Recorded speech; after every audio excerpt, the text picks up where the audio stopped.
Oi, oi, gente boa, bem-vindos todos e todas que aqui conosco se encontram. Eu quero lembrar para você, para ir chegando, ir clicando e inscrevendo-se no canal, caso você não seja, clicando no sininho para receber os avisos de post ou de entradas ao vivo, e também não deixe de botar aí com todo carinho o seu like, porque a linguagem que o algoritmo entende da sua participação feliz é essa, e ele vai projetando o nosso produto de fala e de mensagens da plataforma de maneira mais visível para você e para todos vocês. Hoje é a parte 6 do que eu estou falando, nessa sequência do apocalipse existencial de Jesus, que é aquele interregno entre a ceia e a saída de Jesus para o Getsêmani, onde começam os seus tormentos. Esse interregno, que em Mateus, Marcos e Lucas é extremamente abreviado, fica só em torno de distribuição do pão e do cálice, este é o meu corpo, este é o meu sangue, fazer isso em memória de mim. Aqui em João há uma dedicação de alguns capítulos a esse ato íntimo. Por isso é um apocalipse, por ser um tirar do véu, um abrir da cortina para você enxergar dentro. É existencial, porque é a hora mais aguda e para dentro e íntima na subjetividade interpretativa da observação dos discípulos em relação a Jesus e de Jesus se despindo literalmente, como começa o capítulo 13, com Jesus nu, falando de coisas da sua nudez revelatória, da sua nudez no Evangelho, para com aqueles que querem ser seus amigos íntimos. Como ele vem a dizer depois, virá, já não vos chamo servos, mas tenho-vos chamado amigos, porque eu vos tenho dado a conhecer todas as coisas como amigos meus. E aqui no dia de hoje, a gente está na sequência do capítulo 14 de João, do verso 16 em diante, e a gente vai, se Deus permitir, até o verso 31, quando no dia de ontem a gente concluiu aquela busca de apaziguamento que Jesus tinha feito no coração deles, quando ele começou a falar do hiato. Eu vou, e para onde eu vou, vocês não podem ir agora, mais tarde vocês vão acessar esse lugar e essa compreensão. Enquanto isso, não fique angustiado o vosso coração, há uma morada preparada e a minha promessa de que eu voltarei e vos receberei. Voltarei e vos receberei, voltarei e vos receberei. Esse é o grande galardão da vida. Não tem nada a ver com saber o dia da volta dele, seja o dia da parousia, da revelação dele universal, em que todo olho verá, ou seja, a revelação dele para mim quando eu for na direção dele, através do portal da passagem dimensional daquilo que entre nós humanos ficou apelidado de morte. mas que em Jesus foi rebatizado como portal de vida e de graça, a ponto de Paulo dizer aos Coríntios, porque tudo é vosso, seja a vida, seja a morte. Assim como a vida é minha para viver com alegria, liberdade em Deus, em Cristo e em serviço ao meu próximo e em alegria em mim mesmo, assim também a morte foi posta em equivalência com a porta da vida. Então é passar para outra dimensão, é só uma passagem dimensional, tudo é vosso, seja a vida, seja a morte. Depois ele vai dizer, escrevendo aos Romanos no capítulo 8, sejam as coisas do presente, sejam as do porvir, ou seja, qualquer coisa de qualquer dimensão, tudo é vosso e vós de Cristo e Cristo de Deus. E aí vem aquela pergunta honesta, sincera, de Tomé: Senhor, nós não sabemos para onde tu vais, como saber o caminho. E nós conversamos no dia de ontem bastante sobre o significado do caminho. E prosseguimos com Jesus, trazendo essa revelação depois a Filipe, que disse: olha, já que é assim, ninguém vem ao Pai senão por ti, mostra-nos o Pai. Isso nos basta. Aí Jesus diz: poxa, eu já disse que eu e o Pai somos um. E Filipe, há tanto tempo eu estou convosco e não me tendes conhecido. Quem me vê a mim, vê ao Pai, como dizes tu, mostra-nos o Pai. Não crees que eu estou no Pai, que o Pai está em mim? Crede ao menos por causa das mesmas obras. E aí ele prossegue falando que abria-se agora para eles a porta da oração mais do que nunca. E Jesus diz: a maior demonstração de que eu vou continuar operando e agindo através de vocês, se vocês mantiverem o coração alinhado com o meu amor e com a obediência ao meu mandamento, que é amai-vos uns aos outros, assim como eu vos amei, vocês vão pedir o que quiserem e vos será feito, porque eu vou para junto do Pai. E vocês farão as coisas que eu fiz e outras que eu nem manifestei, mas que serão feitas por mim, pelo meu Espírito habitando vocês. Podem pedir, e se vocês pedirem qualquer coisa segundo a minha vontade, meu Pai o fará. Porque se vocês me amarem, vão guardar os meus mandamentos, e se guardarem os meus mandamentos, não vão pedir nada contra a minha vontade definida e expressa do bem, porque eu não respondo orações da maldade, nem da motivação perversa, nem as orações da maldição e da morte, nem as orações da vaidade, do capricho e da luxúria.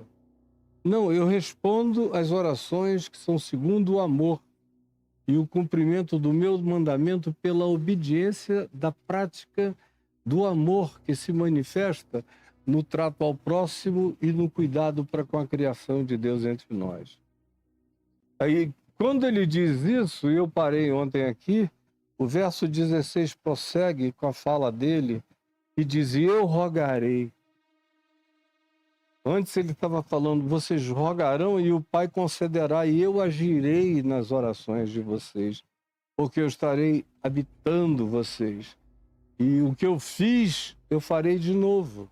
E outras coisas que eu ainda não fiz, eu farei através daqueles que me amam e praticam os meus mandamentos, que só podem ser praticados como expressão de amor, em obediência factual, operante, pela prática do amor, que não é um amor abstrato, etéreo, ele é de fato e de verdade, é de obras e de relacionamentos e realização de frutos objetivamente concretos na vida da gente, em favor da vida do próximo e em favor da criação de Deus.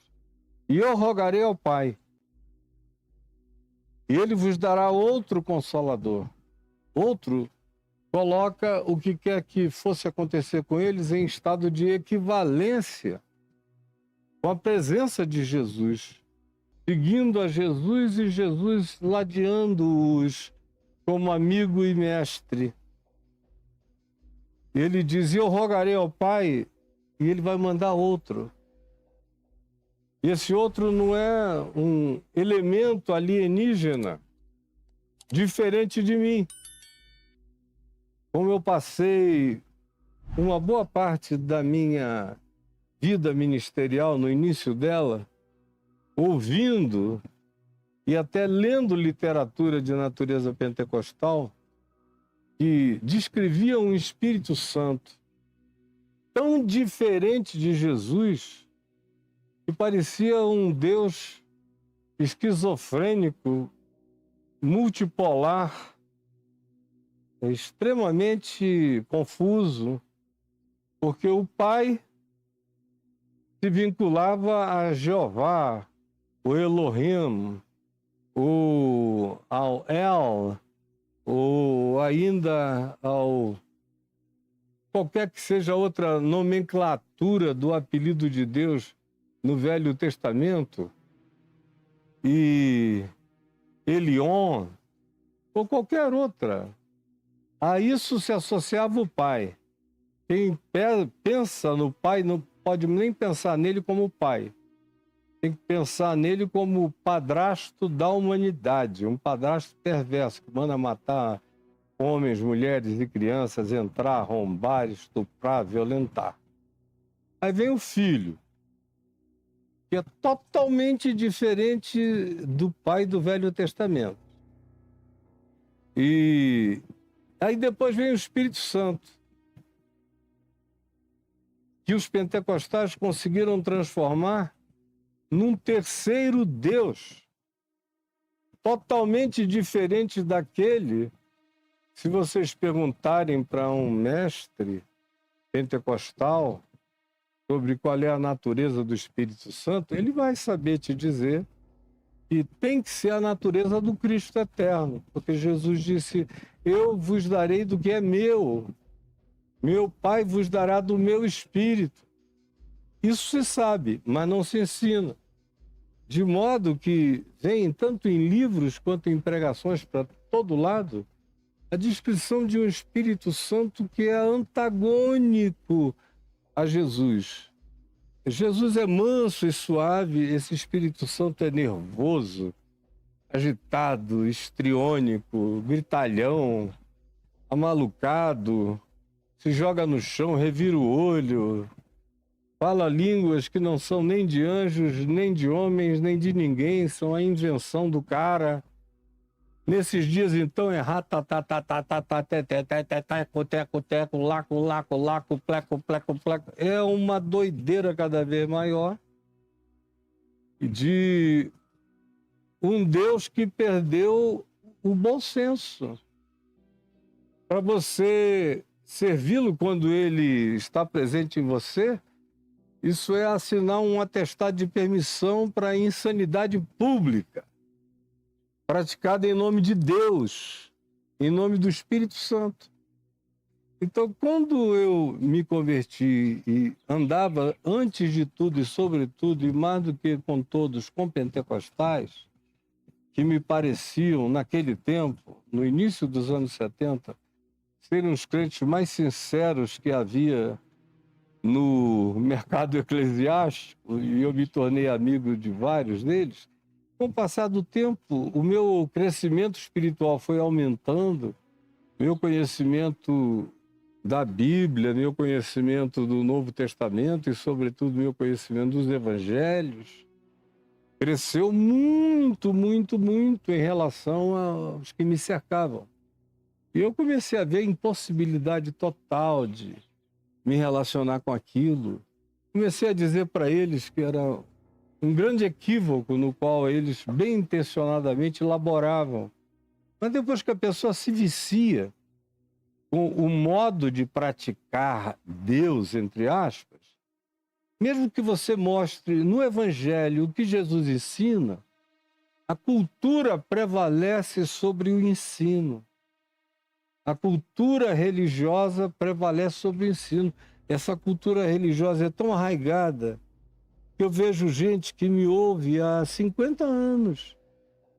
Já entendeu, olha, demorou 50 anos para entender as coisas básicas do Evangelho, mas não conseguem largar seus fetiches religiosos, suas pedras de toque, suas coisas sagradas, suas cruzes e crucifixos, suas muitas simbolizações, e que vão ficando tão importantes que parece que se aquilo estiver ali, Jesus já está representado na coisa em si.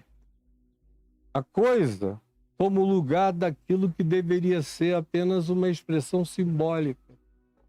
E aí não dá para se relacionar com Jesus sem a presença dos santos graus, dos elementos de toque, da mesa sagrada, do batismo sagrado, do dízimo sagrado, do sagrado, da Bíblia sagrada.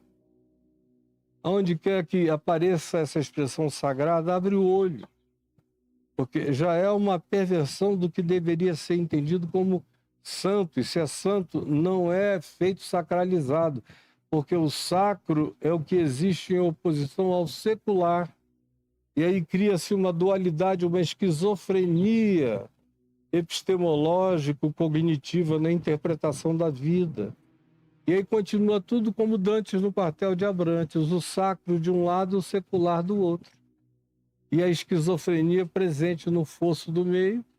E essa banda do sagrado não conversa, não dialoga com as percepções seculares. E a próxima implicação é que estabelece-se uma inimizade entre a interpretação sagrada e a interpretação secular proeminente, mais importante, que é a científica. Aí o choque se estabelece. Tudo quanto a ciência descobre, a religião quer negar. E a religião já fez tanta besteira e acendeu tanta fogueira e matou tanta gente boa, inteligente e culta, que tudo quanto a religião fale, já há um preconceito também do lado de cá, bem natural.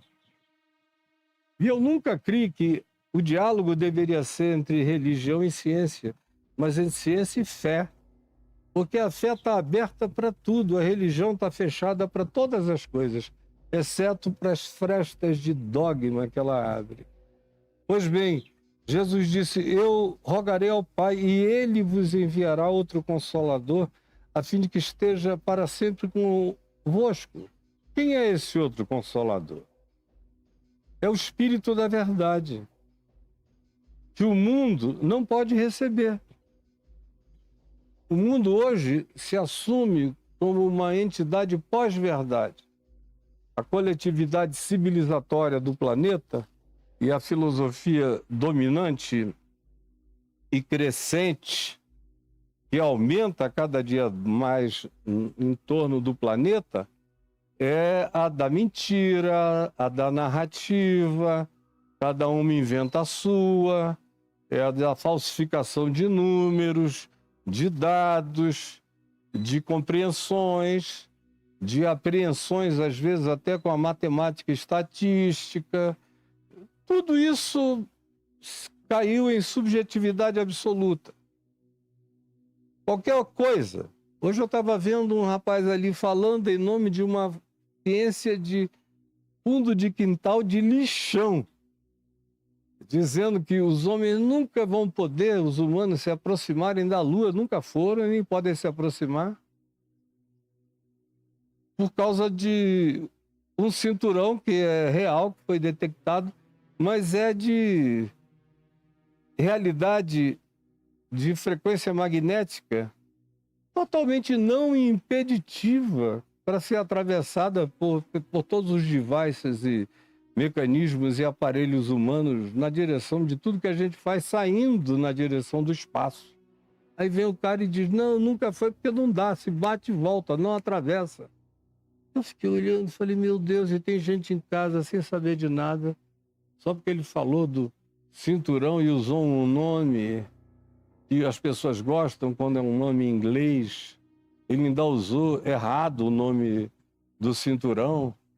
E aí, mas você vai ver a quantidade de gente seguindo e aplaudindo. Porque se for mentira, entra fácil, por uma razão. Esse mundo jaz no maligno. É o que diz o apóstolo João, estribado nas conclusões e observações de Jesus.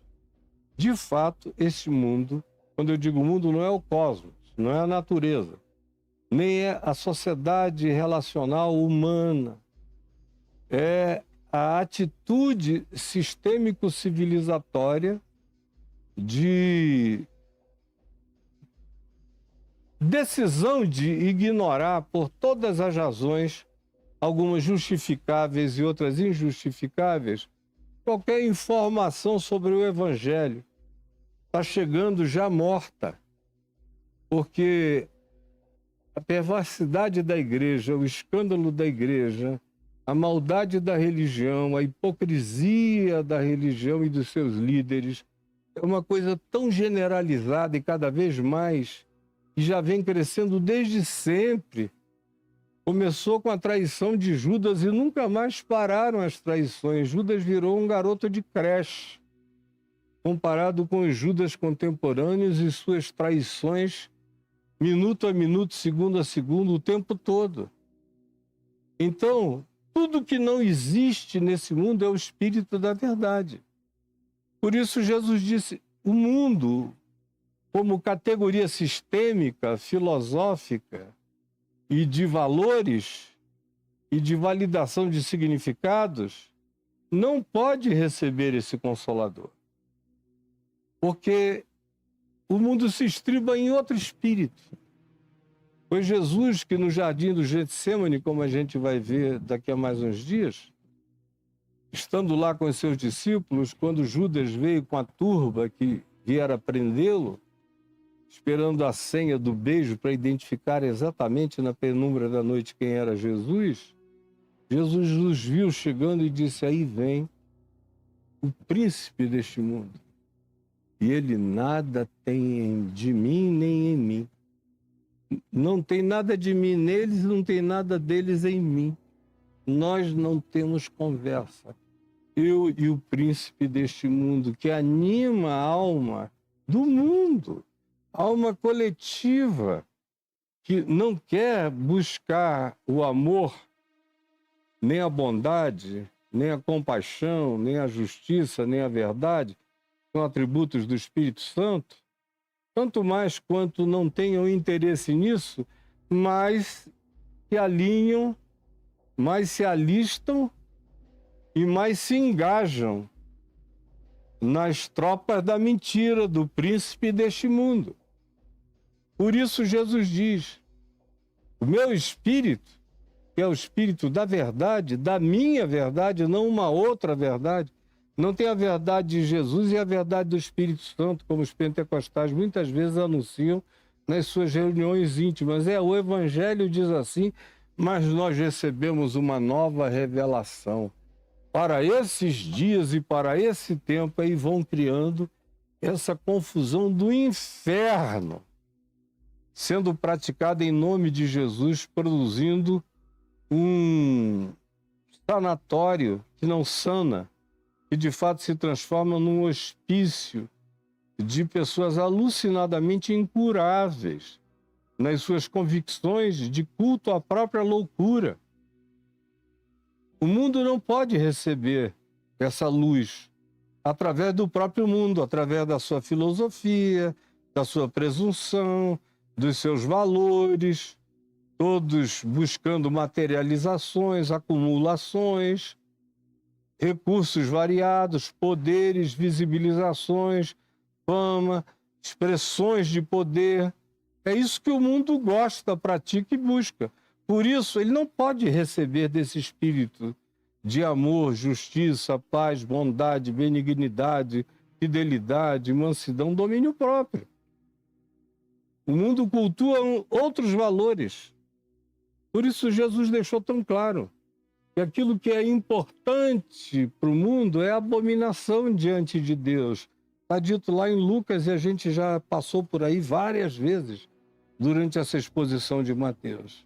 O mundo não pode receber porque não vê, e o mundo só aceita concreções materiais e quantificações numerais, não vê, nem o conhece. Porque se o conhecesse, amaria amar, amaria a justiça, amaria a verdade e não a miragem, a mentira e a fake news. Não o conhece. Quem mente não conhece o espírito da verdade. Quem passa adiante mentiras, sabendo que é mentira, não conhece o espírito da verdade. Quem se empolga com a mentira e não tem discernimento para discernir a mentira como conteúdo propositivo de prática de vida, não pode receber o espírito da verdade. Ou seja, só por essas 3 manifestações impeditivas, você fica vendo que o mundo não o vê nem o conhece. Não o vê nem o conhece. Vós, todavia, o conheceis, porque ele habita convosco e estará em vós. E vocês estão andando comigo. E com todas as imperfeições e relatividades, até aqui vocês procuraram se submeter ao que eu digo, ao que eu admoesto, ao que eu exorto, ao que eu ensino, ao que eu proponho, ao que eu pratico. Vocês vão aprendendo aos trancos e barrancos, mas estão. Ele falava com aqueles 12 apóstolos e mais o grupo que circundava aquela outra mesa que não foi mencionado nos textos dos evangelhos, especialmente as muitas mulheres que com certeza estavam ali. Então Jesus diz: não vos deixarei órfãos. Essa é uma das expressões, para mim, mais bonitas do evangelho, mais existenciais, mais vinculadoras da nossa vida com Deus em Cristo. Não vos deixarei órfãos. Jesus sabia que àquela altura, depois de 3 anos e meio andando com eles, a ausência histórica dele, o retirar dele do processo espaço-temporal da linearidade histórica, introduzindo a presença dele como não palpabilidade, como não sensorialidade, que tinha que ser apropriada pela fé, ele sabia que isso ia ser muito difícil para eles fazerem essa transição dimensional e existencial. Por isso é que ele faz esse apocalipse, ele tira esse véu para o pessoal ver, enxergar. Para mim bastou. Quando eu assimilei isso aqui, faz muitos anos que isso entrou em mim. Mais de meio século. Com absoluta certeza, entre jejuns, orações, dias e dias de silêncio e quietude, no meu quarto ou na floresta, ou na calma dos ventos soprando as folhas farfalhantes pelo meio da Amazônia, onde eu me refugiava entre árvores frondosas para fazer meu cantinho de oração, de quietude, de silêncio. Pois bem, ali eu aprendi que eu não estava órfão, ao contrário, eu tinha nascido num tempo de um privilégio maior do que o dos apóstolos originais. E Jesus prometeu a eles, aqui nessa conversa existencial desse apocalipse de alma, seria melhor para eles, como a gente vai ver a seguir. E eu entendi lá atrás. No iniciozinho da conversão, todo mundo, quando perguntado o que você gostaria mais de ter participado, no meu caso era, eu apertaria um botão que me fizesse viajar no projeto Cavalo de Troia para os dias históricos de Jesus, para eu acompanhar lá como se fosse no filme O Quarto Sábio.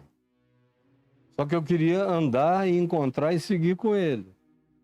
Mas depois que isso aqui entrou em mim de verdade, 1 ano e meio, 2 anos depois, eu vi o privilégio que eu tinha recebido de não precisar saber aonde Jesus está O Jesus histórico desaparecia toda noite, quase.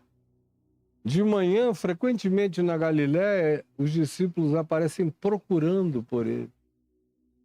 Porque era um Cristo que estava contido na lugarização espaço-temporal, no container tátil da história.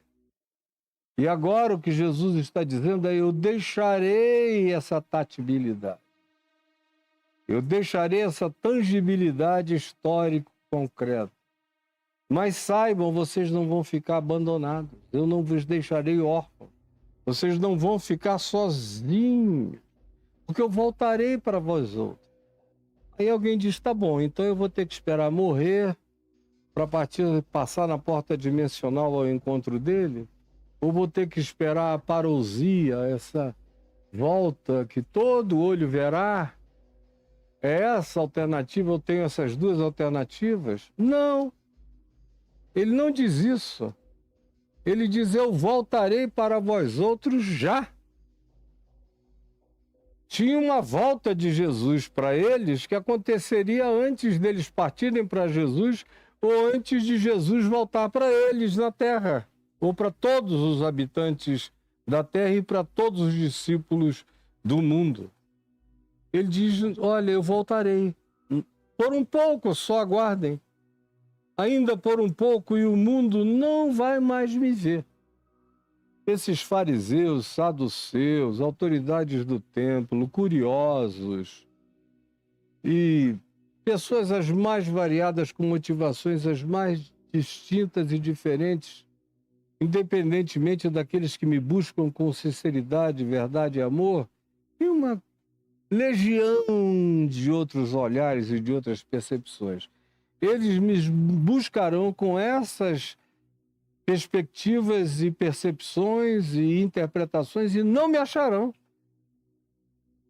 Não me verão e não me vereis, nem vocês, nem o mundo não me verá mais. Vós, porém, daqui a um pouco me vereis, porque eu vou me manifestar vivo outra vez. E então vós me vereis e vivereis. Quando eu me manifestar vivo, inteira e profunda e intimamente e interiormente para vocês. Naquele dia, que é o dia da ressurreição para frente, ou seja, quando ele está dizendo por um pouco, ele está dizendo, em outras palavras, aguardem 3 dias. E logo depois dos 3 dias, a gente vai andar juntos 40 dias e 40 noites. Depois eu vou ser assunto aos céus. Fiquem na cidade até que do alto sejam revestidos de poder. E 10 dias depois dele subir, o Espírito Santo caiu sobre os discípulos num cenáculo em oração. E Jesus voltou para eles. Voltou não para ser visto sentado à mesa com eles, mas no coração, no trono dessas intronizações espirituais que habitam a glória da subjetividade, da existencialidade apocalíptica de Jesus, revelada ao coração, ao cosmos interior de cada um de nós, à catedral, ao santuário, à habitação de Deus no Espírito, a mim que sou igreja, que sou pedra viva da construção dessa catedral universal de pedrinhas vivas que amam a rocha eterna. Quem conhece esse linguajar bíblico entendeu perfeitamente o que eu estou dizendo. É um linguajar de Jesus e do Evangelho. Naquele dia vós conhecereis que eu estou no Pai, que o Pai está em mim e que eu estou em vós. Naquele dia vai haver uma simbiose. É o Pai em mim, eu no Pai, e eu, o Pai, em vós. O Espírito Santo introniza a plenitude de Deus em mim. É o que Jesus diz. Eu no Pai, o Pai em mim, e eu e o Pai em vós. Pela habitação do Espírito Santo. O Espírito Santo realiza a habitação do Pai e do Filho em mim. É a presença do Pai que me abraça e do Filho que me redime e do Espírito que me conforta e me consola, que me anima e que me faz viver, porque eu vivo, vós também vivereis. Aquele que tem os meus mandamentos, e os meus mandamentos não são muitos, não é um decálogo, é um.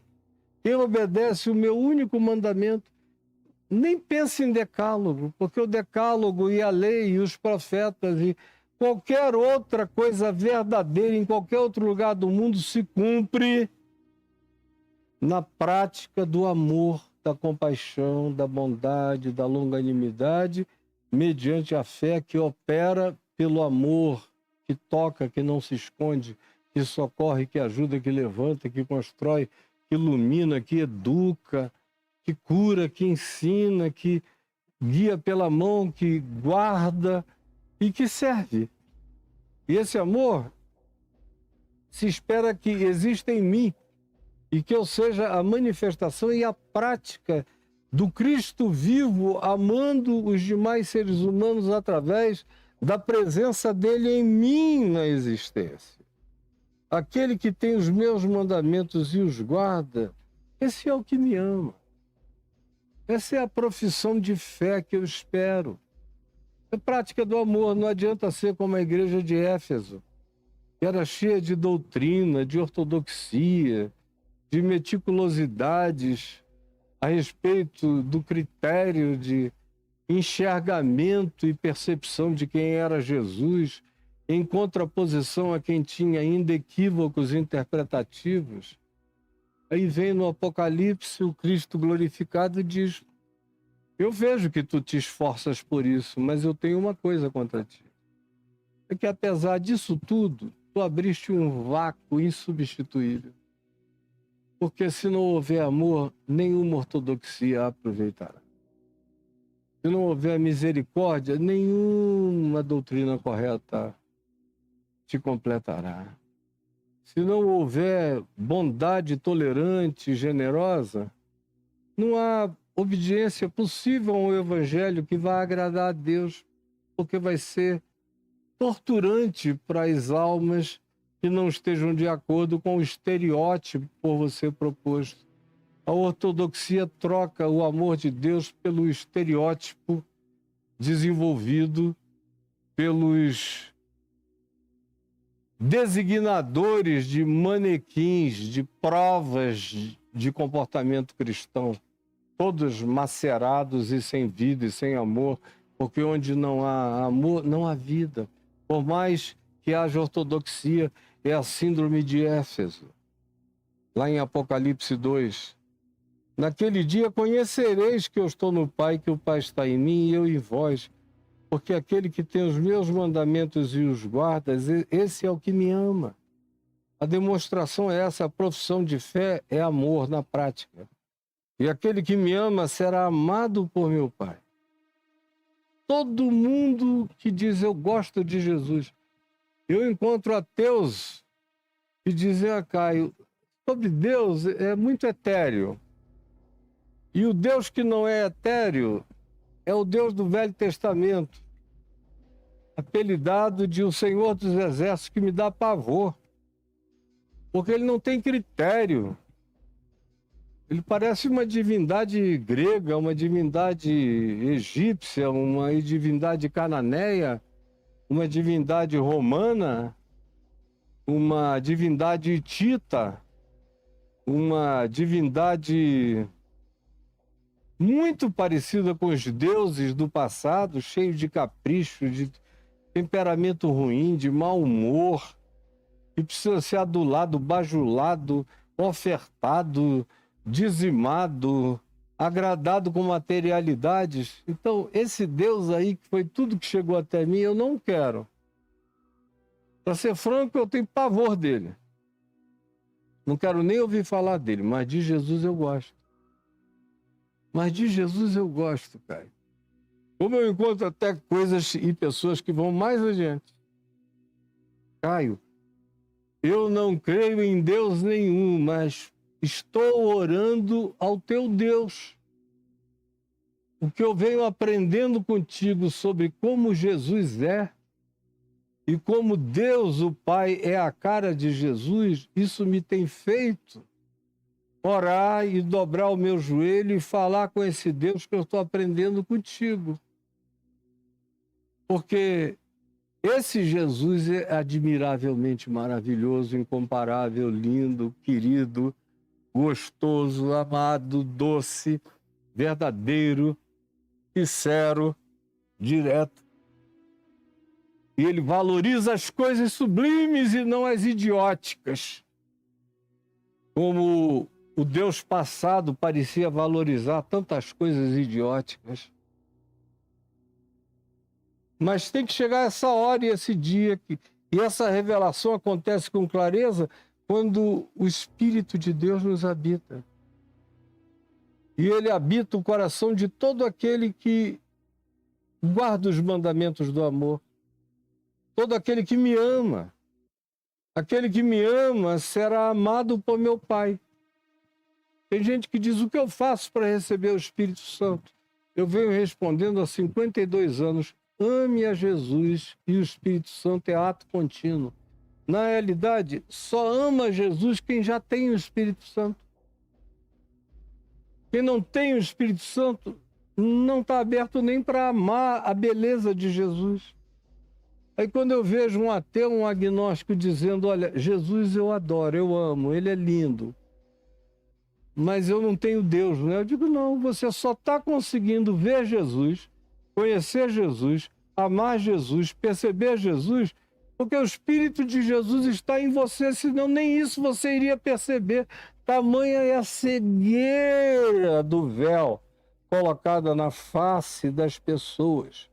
Mas se você está vendo, discernindo e percebendo, já é o Espírito Santo agindo em você. E a conclusão é essa, e eu também o amarei e me manifestarei a ele. E eu, de Jesus, também o amarei e me manifestarei a ele.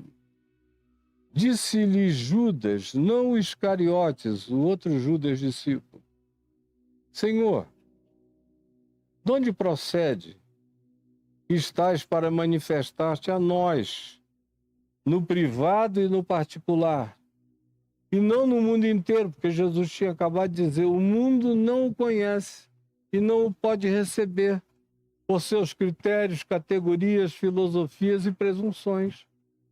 Mas vocês o conhecem e o receberão. Aí Judas fica pensando, ué, eu estava crente e haveria uma hora em que não seríamos só nós, os discípulos, queríamos saber dele com essa consciência. E aí ele diz, não, eu estava esperando uma coisa pública. Chega de ser tudo tão privado, só nós e ninguém mais. E as pessoas não entendem nosso amor por ti. E nos julgam e nos rejeitam. De onde procede, portanto, pergunta Judas, não os Iscariotes, que tu estás para manifestar-te mais uma vez a nós, e não ao mundo inteiro. A gente quer que tu faças logo isso para o mundo inteiro, para acabar a palhaçada. De onde procede? Eu entendo a pergunta dele totalmente. Mas Jesus lhe respondeu, ô Judas, se alguém me ama mesmo, guardará a minha palavra, que é toda construída de amor, e do seu fruto é justiça, é paz, é bondade, é alegria no Espírito Santo, é perdão, é compaixão, é misericórdia, é solidariedade, é resiliência, é perseverança, é continuidade na prática do bem, é não se deixar vencer do mal, antes vencer o mal com o bem, é não negociar as armas da verdade e do amor, trocando-as pelos instrumentos da mentira, da falácia, do engano, do ludíbrio e da manipulação e do controle. Aquele que me ama guardará a minha palavra. É simples assim. Quem me ama, você olha e você vê uma encarnação do Evangelho. Por mais que na sua relatividade esteja em evolução e crescimento na pessoa, mas você vê os sinais. E meu Pai o amará crescentemente a esse que me ama. E eu e o Pai viremos para ele e faremos dele morada. Lembra que tudo isso começa com Jesus dizendo: não se turbe o vosso coração, credes em Deus, crede também em mim. Na casa de meu Pai há muitas moradas. E a primeira morada que há na casa do Pai é a morada que o Pai faz com Jesus por meio do Espírito Santo em mim. Eu sou a primeira morada de Deus que eu vou conhecer. É Deus habitando em mim, já é a primeira morada e a primeira garantia de que morada não me falta, começando do fato de que eu sou morada em mim mesmo para Deus, para Jesus, para o Espírito de Cristo, me habitando. Ora, se eu sou habitado e feito morada por Deus, é porque não tem como eu não morar com Deus se eu já sou morada dele a partir de agora. Não há mais dúvida de que nós estamos casados, é um casamento, é uma conjugalidade indivociável entre mim e o amor eterno. Conforme Jesus, eu sou habitado por esse amor eterno. Quem não me ama, no entanto, não guarda as minhas palavras. Obedecer ao Evangelho é coisa de amor.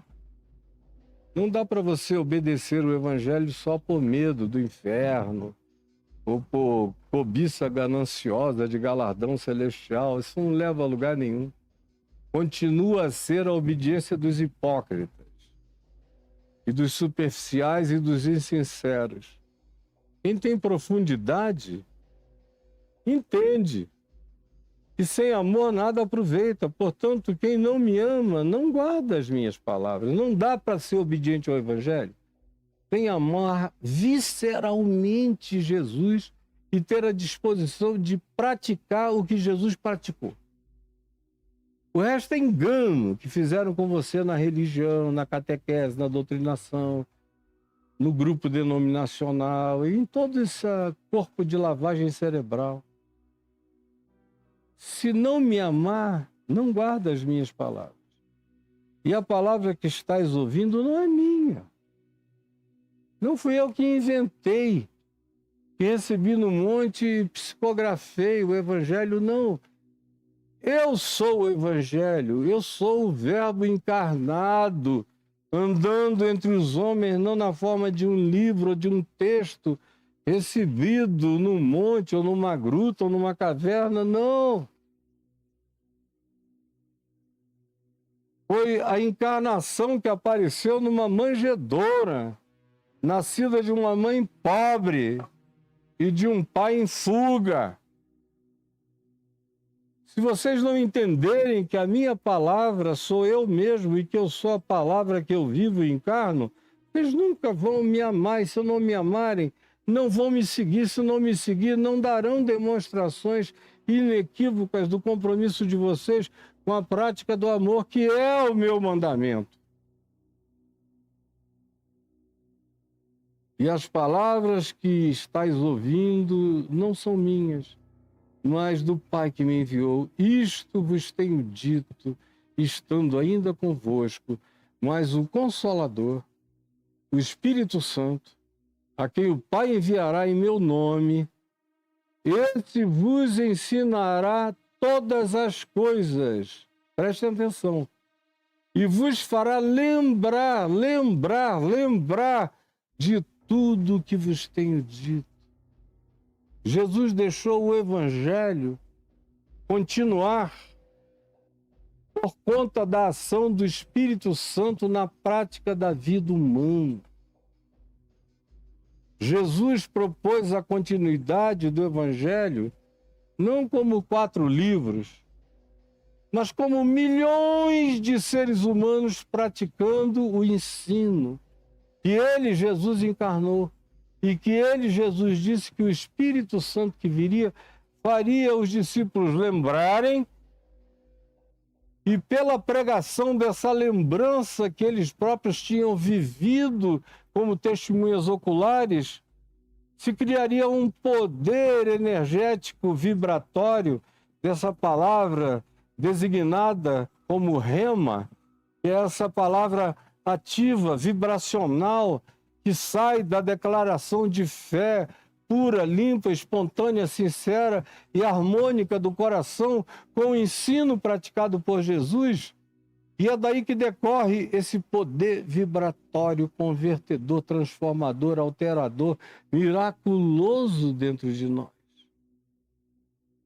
O Consolador vos ensinará todas as coisas e vos fará lembrar de tudo, de tudo, de tudo o que vos tenho dito. Agora lembrem-se disso. Só é possível absorver isso tudo se vocês aquietarem o coração de toda ansiedade, de todo medo, de todo pânico, de toda insegurança, de todo pavor e fobia de orfandade, e vocês abraçarem a minha paz. Compreensão cresce na entrega da vida à paz. E a entrega da vida à paz depende de confiança. Confiar nele, que ele não me enganou, não me engana, não me enganará. O que ele prometeu não é papo de líder de seita, é Deus eterno, fazendo comprovações e demonstrações de que tudo quanto ele disse, ele cumpriu e cumpre na vida de todo aquele que o ama e pratica os seus mandamentos. Na vida de quem não o ama e não anda no mandamento do seu amor, só vai ter religião, mas não vai ter a realidade vital da presença pulsante, real, viva de Cristo me habitando, do Espírito Santo vivendo em mim. Portanto, abrace a minha paz. Essa paz que eu vos dou. Eu começo dizendo, não se turbe o vosso coração, é porque eu quero levar vocês a um lugar de paz. É na paz que vocês vão assimilar a compreensão. Portanto, não se turbe o vosso coração, nem se atemorize. No medo e na turbulência, vocês não vão nem compreender o que eu estou dizendo. Acalmem-se. Ouvistes que eu vos disse, vou e volto para junto de vós. Vocês ouviram isso? Se me amasseis, alegrar-vos-ieis de que eu vá para o Pai, pois o Pai é maior do que eu. Se vocês me amam, o fato de eu dizer que vou deixar a história não vai criar um buraco em vocês, vocês deveriam se alegrar. Porque eu saio dessa dimensão de limitações até para o Deus encarnado em Cristo Jesus e vou para o Pai, de onde liberarei coisas maiores que provareis, experimentareis e conhecereis em alinhamento com a minha revelação, que não pode ser relativizada jamais. Vocês deviam ficar, portanto, alegres, porque tem coisas maiores e alinhadas com a rocha do meu alinhamento, com a minha pedra de esquina, será dada a vocês. Já não falarei muito convosco, porque aí vem o príncipe do mundo, do maligno, controlador dos espíritos e que atua nos filhos da desobediência, da contradição, do ódio, do desamor, da mentira, da fake news, da inveja, do ciúme, da malignidade, da cobiça, da luxúria, da ganância. A bênção do príncipe deste mundo é tudo aquilo que eu não quis receber nas minhas tentações e que vocês vão sentir uma tentação enorme para receber. E nos nossos dias, 2000 anos depois, eu atesto que todo mundo sucumbiu a isso praticamente. Contudo, assim procedo para que o mundo saiba que eu amo o Pai e que faço como o Pai me ordena e me ordenou. Tudo isso. Aí vocês vão ter um exemplo claro do que é viver como eu vivo. E quem quiser aprender a viver como eu vivo, siga o meu caminho e ande por onde eu andei. Não há um plano B para vocês, nenhuma trilha alternativa, nenhuma picada para ser aberta, para criar um atalho, não existe. Voltando à realidade, eu sou o caminho, a verdade e a vida. Ninguém vem ao Pai senão por mim. Aí na segunda-feira eu vou prosseguir com vocês numa outra conversa de Jesus dentro daquele cenáculo da última ceia, nesse apocalipse existencial de Jesus, abrindo os véus do seu coração e deixando todo mundo ver dentro.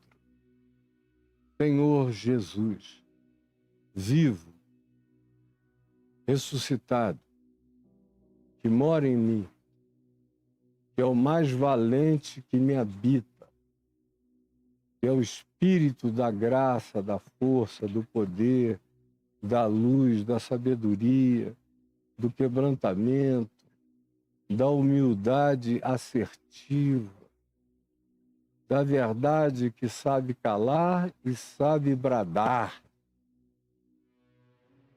e sabe silenciar em oração.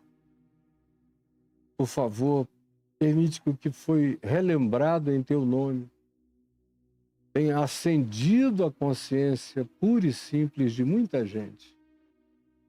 É tudo que eu te peço, em nome de Jesus. Amém e amém. E que Deus abençoe você, meu amigo, minha amiga. Segunda-feira, hoje é sexta, né? Segunda-feira eu vou estar com vocês aqui, com a graça de Deus. Muito obrigado aqui, Clarinha. E hoje eu quero que você veja, está passando um Pix aqui. Caio e Adriano é um CPF. CPF é pessoa física, não tem nada a ver com o meu ministério. Tem a ver com aqueles que pediram o favor de participar da ajuda à minha vida. Então, eu recebo com gratidão e ofereço a você essa graça de participar, se você quiser. Aqui, com toda clareza, eu agradeço ao Márcio Fonseca da Silva. Deus te abençoe, meu filho, Sandro Peixoto. Muito obrigado, Sandrinho. O Walter Nascimento Rezende, tão generoso você tem sido, Walter. O Edson Araújo Souza, muito obrigado, meu filho. A Dulcina Aquino Hernandes de Oliveira, obrigadíssimo, Dulcina. Você é tão carinhosa. Firlene, fiel, regular, tá aí quase todo dia, ou 2, 3 vezes na semana você ajuda, obrigado. A Joseli Rodrigues de Oliveira Júnior, muito obrigado, minha filha. O Clésio Everton Gali, muito obrigado, Clésio. Antônio Carlos dos Santos Medina, Deus te abençoe. O Luiz Carlos Christian Home, muito obrigado, você é muito carinhoso e generoso. Antônio Carlos de Souza Dias, obrigadão. Wilson Dias Ribeiro, muito, muito grato. Davidson Rodrigues da Silva, obrigadíssimo.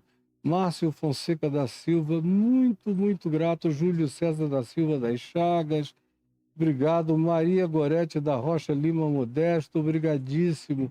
Félix Neto Acrute, obrigadão, querido. Aurélio Rodrigues Avelino Figueira, muito, muito grato. Frederico Américo Ferreira e Tiago dos Santos Silva, muito, muito obrigado. Obrigado, Tiago. Obrigado, Frederico. Obrigado a todos vocês. Deus os abençoe.